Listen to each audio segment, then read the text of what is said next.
Dans Miraculous Ladybug, il y a beaucoup de choses qui nécessitent des réponses. Au fil des saisons, j'ai l'impression que nous n'avons pas vu certains points essentiels de la série. Il s'agit peut-être d'un plan intentionnel, mais parfois cela ressemble à une lacune dans l'histoire. Par exemple, nous ne savons que peu de choses sur la vie de Marinette avant qu'elle n'obtienne le Miraculous de la coccinelle. 1. La vie antérieure de Marinette. Dans l'épisode Dérision, il a été révélé comment ses expériences ont façonné ses insécurités, ses forces et ses pensées sur l'amour et la confiance. Avant de devenir une super-héroïne, Marinette a subi les brimades de Chloé qui a manipulé ses camarades de classe et ses professeurs pour l'isoler et la faire se sentir seule. Ce harcèlement a atteint son paroxysme lors d'une expérience traumatisante lorsque Chloé a incité Kim à faire une farce cruelle à Marinette, ce qui a provoqué chez elle un grave traumatisme qui s'est prolongé jusqu'à l'épisode. Marinette a commencé à éprouver de l'anxiété en présence d'Adrien en raison de ce traumatisme non résolu. En plus du traumatisme causé par cet événement tragique, l'une de ses meilleures amies, qui était aussi son aînée, Sok-Lin, a été renvoyée de l'école. Bien que ces scènes ne soient pas particulièrement positives, il était tout de même agréable et excitant de découvrir une facette de la série que nous n'avions jamais vue auparavant. Alors, pourquoi ne pas voir d'autres flashbacks sur la vie antérieure de Marinette? On pourrait voir son enfance où elle a commencé à dessiner des robes et à créer des objets d'imagination. Ou encore sa première rencontre avec Chloé. Mais bien sûr, cette idée de flashback ne doit pas se limiter à Marinette. Il serait également voire plus passionnant de découvrir la vie d'Adrien avant qu'il ne devienne chat noir, et notamment la période où il a perdu sa mère, Émilie. Adrien se souvient de son père comme d'une personne plus heureuse avant l'absence d'Émilie. Même s'il était toujours sous son contrôle strict, il était assez heureux dans sa vie. De plus, nous n'avons pas eu l'occasion de voir beaucoup de scènes importantes d'Émilie à l'exception du premier épisode de la saison 5 où Gabriel a offert le Miraculous du Pan à Émilie. Il y a aussi Alia. Dans l'une des cartes secrètes de Miraculous, il a été révélé qu'Alia était censée être Ladybug si Marinette n'avait jamais rencontré Maître Fou. Maître Fou connaissait déjà Alia et sa personnalité parce qu'elle suivait des séances de spiritualité chinoise avec lui. C'est probablement similaire à la scène que nous avons vue dans l'épisode Princesse Fragrance lorsque Marinette a amené Tiki à Maître Fou pour la première fois dans la série. 2. Le passé d'Émilie et Gabriel.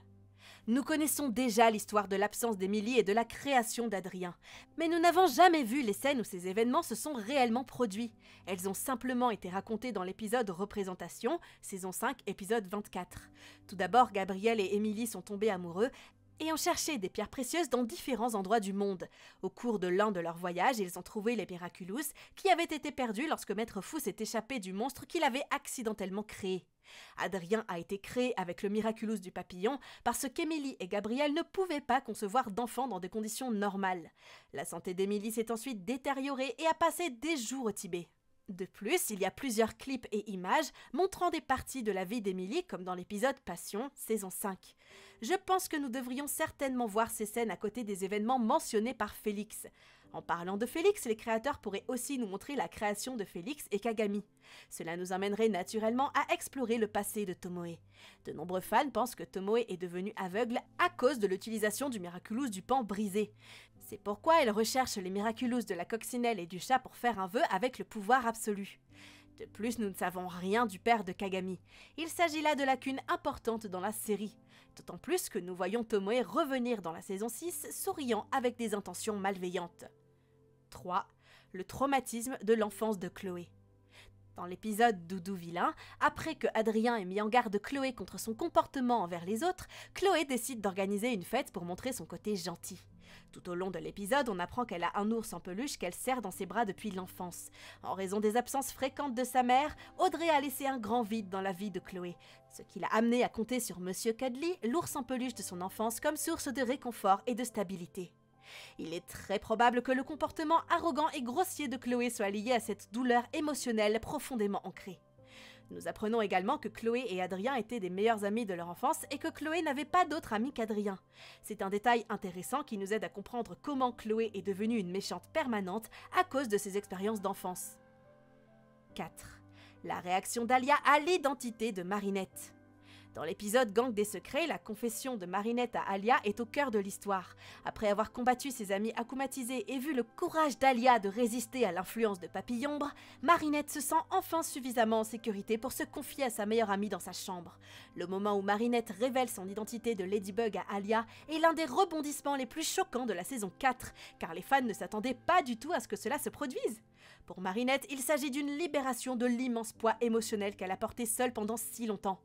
Alia, après un choc instantané, étreint Marinette et l'épisode s'arrête là. Alors que nous nous attendions à ce qu'Alia réagisse pleinement au fait que Marinette soit Ladybug, l'épisode Monsieur Pigeon 72 commence par une scène montrant Ladybug en train de faire des expériences pour empêcher Monsieur Pigeon d'être acclimatisé à plusieurs reprises, tandis qu'Alia semble connaître l'identité de Ladybug depuis longtemps. Qu'en est-il de son enthousiasme initial? Il devait y avoir beaucoup de questions, mais Alia ne les a jamais posées. La réaction à cet événement est incomplète. 5. L'enfance de Cerise. Le comportement manipulateur et égocentrique de Cerise pourrait provenir de problèmes profondément ancrés dans son enfance. Elle est une menteuse pathologique et a un besoin extrême d'attention. Plusieurs indices suggèrent une enfance où elle n'a pas bénéficié de la sécurité et de la validation nécessaires à un développement émotionnel sain.